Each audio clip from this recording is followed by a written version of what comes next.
Coming up on KCCI 8 News Close Up, Governor Kim Reynolds on the new law removing books from Iowa schools and her support for state investigators as they evaluate college student-athlete gambling. And the Iowa caucuses are less than 3 months away. Our one-on-one interview with Tim Scott as he aggressively shifts campaign resources to Iowa. And why an Israeli diplomat says Iowa's support is crucial in their war against Hamas. This is Iowa's news leader. This is KCCI 8 News Close Up. Good morning. Thanks for joining us. Welcome to Close Up. I'm KCCI Chief Political Reporter Amanda Rooker. Governor Kim Reynolds gave a major update on Wednesday on her deployment of Iowa law enforcement to patrol the U.S.-Mexico border.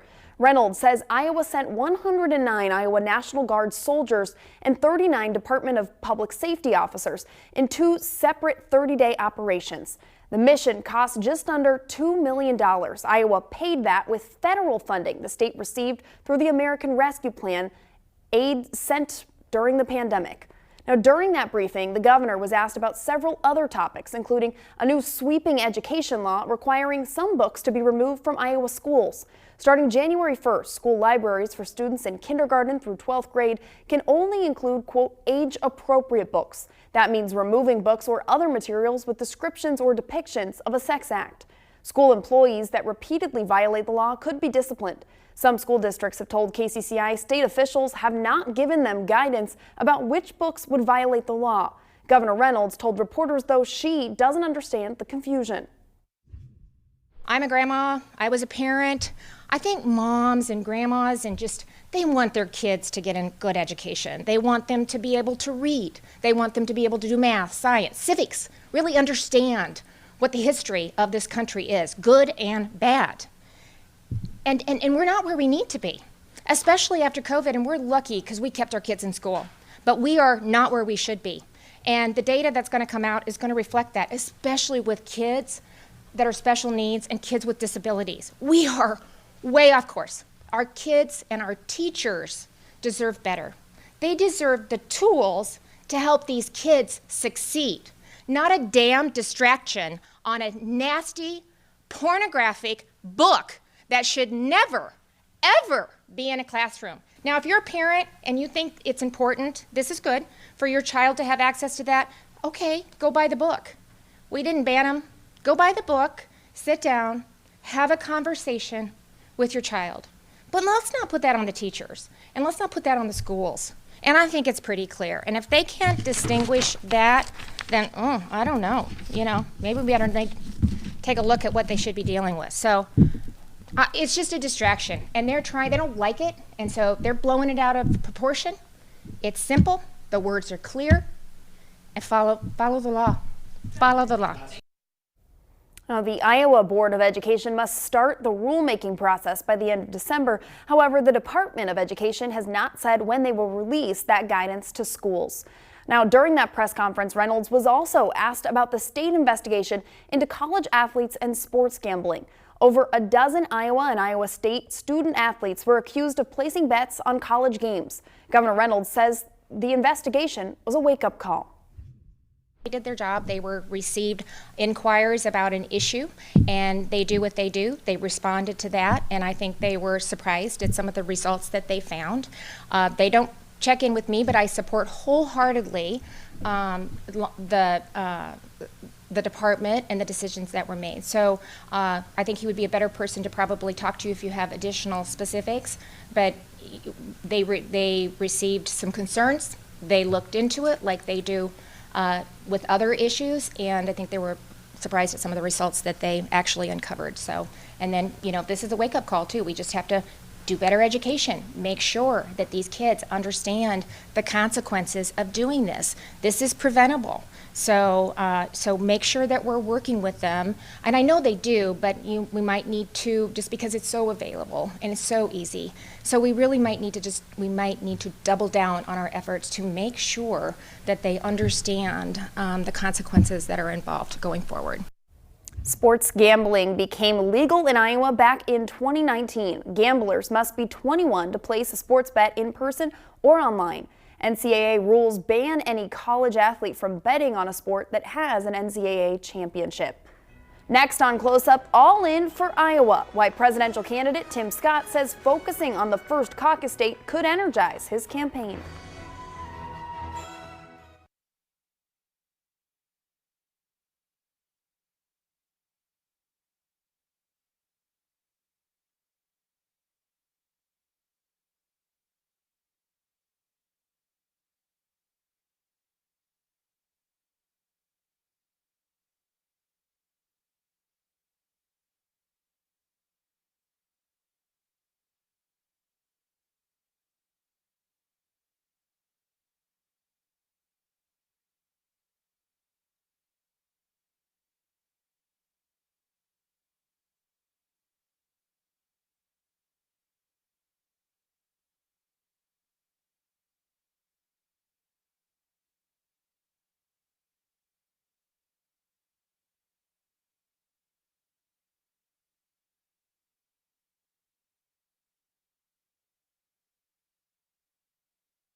Presidential candidate Tim Scott says he's going, quote, all in on the Iowa caucus. He hopes a strong showing on January 15th will give his campaign the boost it needs nationwide. A recent CBS News poll showed Scott tied fourth among likely Iowa caucus goers. Scott says going all in means shifting staff and money from New Hampshire over to Iowa. He's also opening a new state headquarters in West Des Moines. I spoke with Scott last week after a campaign stop in central Iowa about his change in campaign strategy. Well, Senator, Yes, ma'am. Why go all in on Iowa right now? Well, Iowa chooses presidents. I want to make sure I can get in front of as many people as humanly possible. By doing so, I believe that that is my path to the White House and my path to making sure that America continues to do for everyone what she's done for me. And you're doubling staff on the ground here. What specifically will that staff do in Iowa? I think it's so important for us to be in front of more people. I mean, we love the news, we love our TV ads, but what we want to do is make sure that people know we're going to earn this victory, and that means we're on the ground every day in some way, making a difference in this state so voters have a chance to say yes to our candidacy. Your campaign says they see a wide open lane among evangelicals in Iowa. What gives you that indication? Well, the more I speak, the more I realize that my message of faith, my message of individual responsibility, my message that the beauty and the miracle of America is in fact our founding fathers who should be celebrated and not canceled for founding this country upon the Judeo-Christian ethos. That resonates with the voters here, and it's my life story, and frankly, it's my opportunity agenda was built 10 years ago on the gospel. Looking at polling, though, you in Iowa are doing a little bit better than nationally, but Yes. still polling around fifth, and you got 4 other candidates that are devoting their resources to Iowa. Yeah. How do you actually get Iowans, evangelicals, to coalesce around you? Yeah. I think being in their presence, the one thing that I've learned from doing multiple events, attending different church services, is that people have me on their radar, they have me on their list. The way we close the deal is by being in front of them. Now, I want to talk to you a little bit about that third GOP debate. Will this strategy help you qualify for that? Have you qualified for that debate yet? We'll be on the debate stage, that's the good news, but more importantly, Have you qualified for that debate? we'll be on the debate stage for sure. More importantly, when we get through with the debate stage, we're coming right back to Iowa. What's the goal on caucus night? Are you saying I need to be in first, or is second or third, surpassing expectations, and that would give you enough momentum? Well, I think the key is momentum. How you get there is by staying on the ground, convincing voters that I am their primary choice, and then when they go to caucus for me, coming out successfully is the key. Now, Scott's campaign has an additional $1.6 million reserved for TV ads this fall, but Scott is not the only presidential candidate ramping up its Iowa campaign. The Nikki Haley campaign opened its first headquarters in Clive, and Ron DeSantis says he's moving 1/3 of his staff to Iowa. Last week, DeSantis spoke about his Iowa strategy. He's one of the only candidates to commit to doing a full Grassley. That means visiting all 99 counties before the caucuses. And he says that's how candidates earn support in Iowa. I asked DeSantis about whether he's spoken to Governor Kim Reynolds about a potential endorsement. Iowa's Governor Kim Reynolds just told reporters this morning that she's not ruling out making an endorsement in the 2024 race. Have you talked to her at all about her decision on making an endorsement? Well, look, she, I think, would be a huge get. Obviously, I would love to have her support, formal support. I think it'd be very, very meaningful. I think what she's been able to do in Iowa has really been a model for how people should govern. You see it in the people moving from Minnesota and Illinois coming into Iowa because they see the leadership and they see the state's well run. Do you think with some of the other candidates now making Iowa a higher priority, do you think that this could have any impact, come caucus night? Well, look, we've done Iowa the right way. We've done it the way candidates who have won Iowa in the past have done it. And Iowans want to see you. They want to see you ask for their support. They want to shake your hand. They want to be able to ask you questions. They do not like candidates who think they're entitled to the vote. They want a candidate that's going to come in and earn the vote. So we've done that. We were really the first one to lay an organization. And then, of course, my commitment to doing the full Grassley. So I think it's one thing to say you're going to shift some staff or whatnot in there, and that's fine. People can do what they want to do. But I'll be the only candidate to have done all 99 counties.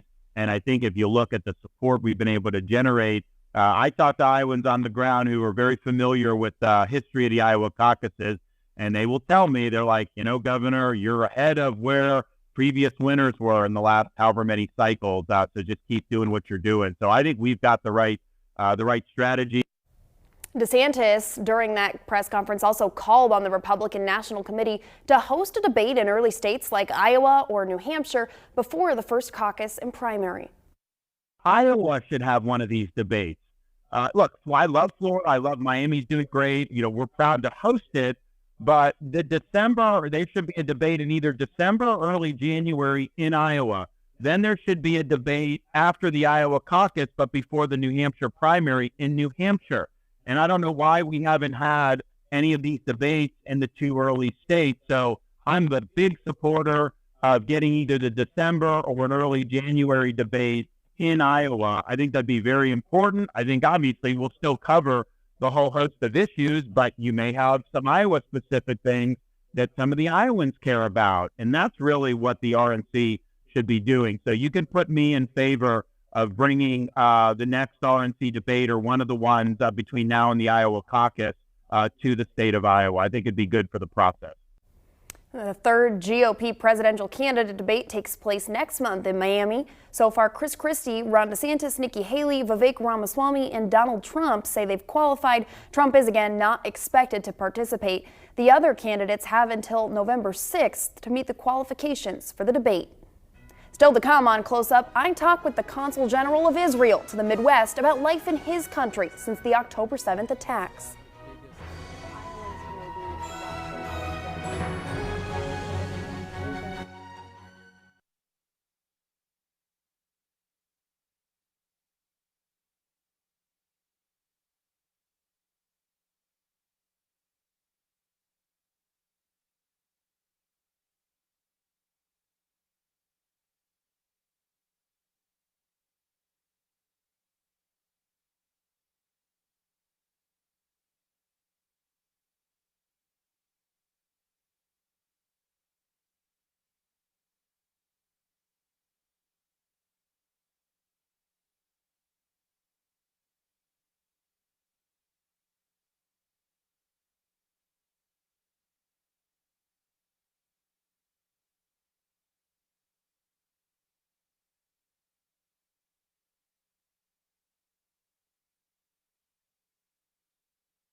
3 weeks ago, Hamas launched a deadly attack on Israel. More than 1,400 people died. That includes at least 31 Americans. Last week, Israeli military launched numerous counterstrikes on Hamas targets as they get ready for a ground assault into Gaza. Last week, the Consul General of Israel to the Midwest, Yonan Cohen, visited Des Moines. I asked him about the support that Iowa has given his country and what life is like in Israel and Gaza since the October 7th attack. Well, I'm here today with Yonan Cohen. He's the Consul General of Israel to the Midwest. Thank you so much for joining us. It's a pleasure to be here. Thank you. Well, I understand that you met with Iowa Governor Kim Reynolds. Tell me a little bit about that meeting. How was that conversation? Thank you. It was a very good meeting. I actually came to Des Moines because I wanted to express my appreciation to the governor on a very personal level for all her support, friendship, and her leadership with regards to the Iowa-Israel relations, especially during these challenging times in Israel. And I want to talk to you a little bit about these challenging times. I know our viewers are watching and there's a lot to take in. Specifically, when you talk to people back in Israel, how are they doing? What's life like there right now? I would have to say that Israelis are now devastated.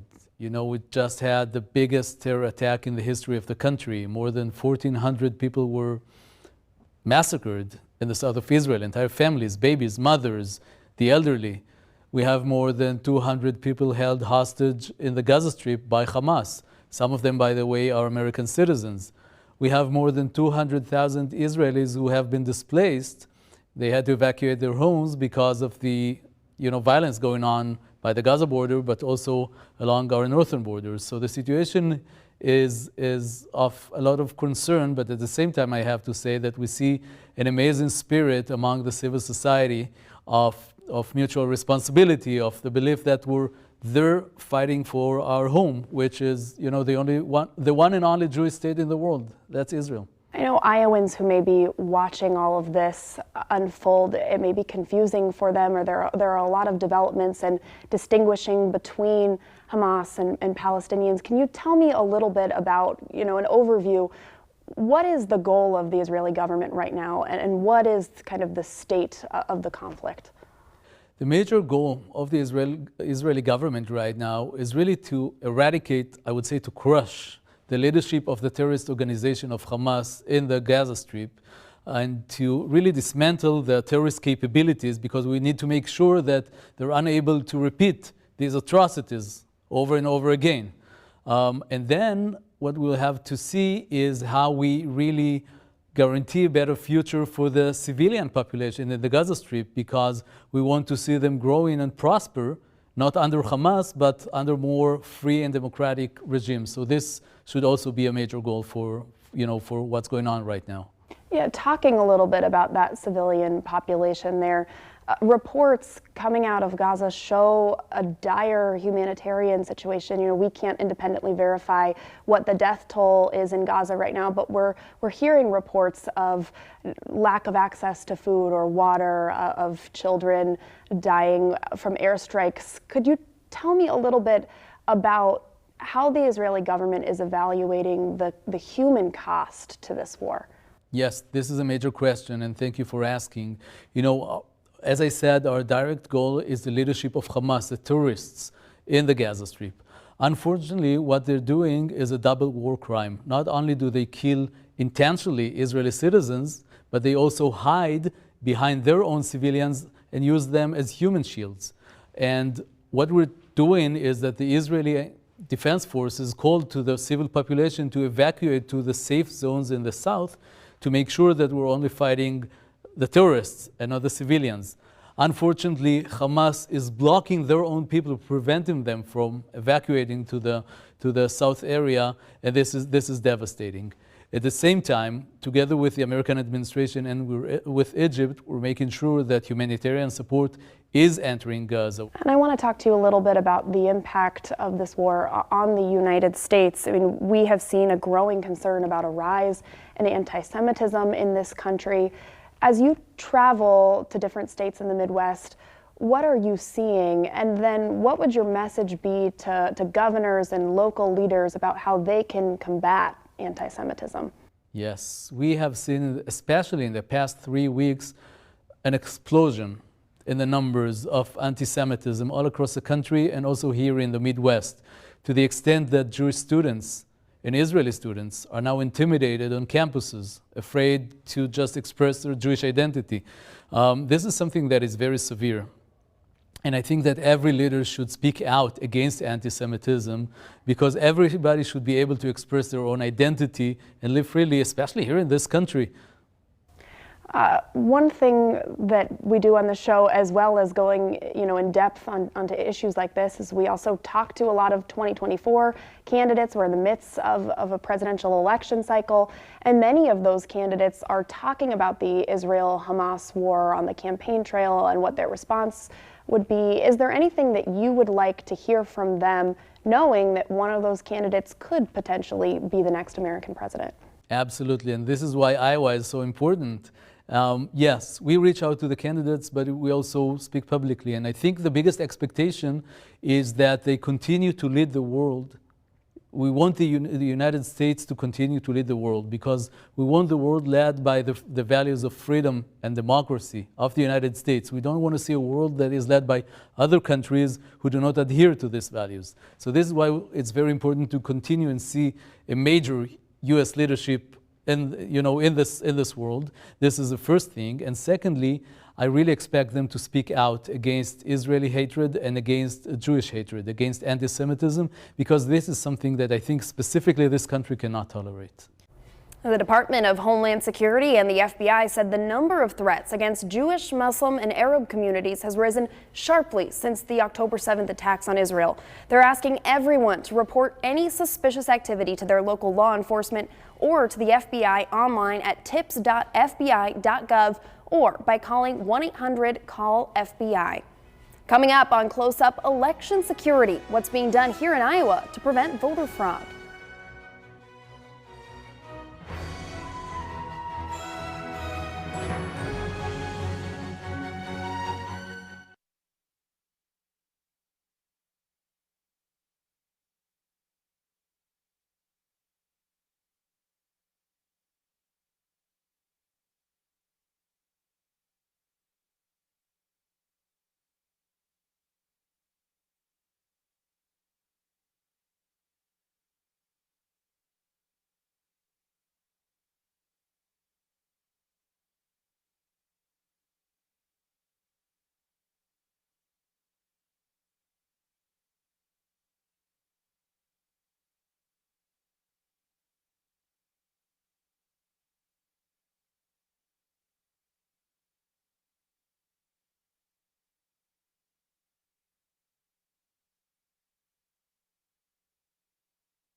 We're just 9 days away from the November election, but early voting has been going on for weeks through absentee ballots and satellite voting locations. Iowa Secretary of State Paul Pate and Iowa Chief Information Security Officer Shane Dwyer describe what's being done to keep voting secure. Cybersecurity is done in layers, and that's both from a procedural standpoint, but also from technology. So for technology, those things may be firewalls, intrusion detection systems, antivirus tools. But also as part of that, supporting elections, we have 24/7 monitoring. And then we also partner with our federal and state partners to make sure that your votes are secure. I think the biggest one is the involving of all 99 counties. It's easy to do it. Well, it's easier, I should point out, not easy, but easier for us at the state or federal level because, okay, we're here, we have the funds, we'll go do what we need to do. But now you have to go to 99 counties, different sizes, different needs. Some offices have only 3 people in it for an elections office. Some may have 10 or 15 or 20. So we've had to come up with a template, if you will, so that all these counties have the same equal protection. And that's where Shane comes in and his team. We've done a tremendous job over the last 5 years, I'd say, to get that to them, that service. I think the turning point is the 24/7 monitoring overall to make sure that the election systems are secure, right? So at any point in time during the day, we're seeing things that may be happening and intervening. I got to say, it's really, really hard to change any voting, but that doesn't mean they can't create doubt by manipulating how it's reported or making it harder to get the information out. So those are all still in play. But right now, I guess the best thing I can say is we've done a much better job of monitoring trends as well. And it is too late to request an absentee ballot to be mailed to your house, but you can still cast an early ballot at your local county auditor's office through next Monday, November 6th. Election Day is November 7th. Polls open at 7 a.m. They will stay open until 8 p.m. Absentee ballots must also be received at the county auditor's office by 8 that night. You can watch for results right here on KCCI. Well, thank you for joining us for KCCI 8 News Close Up. We'll see you back here next Sunday. Have a great day.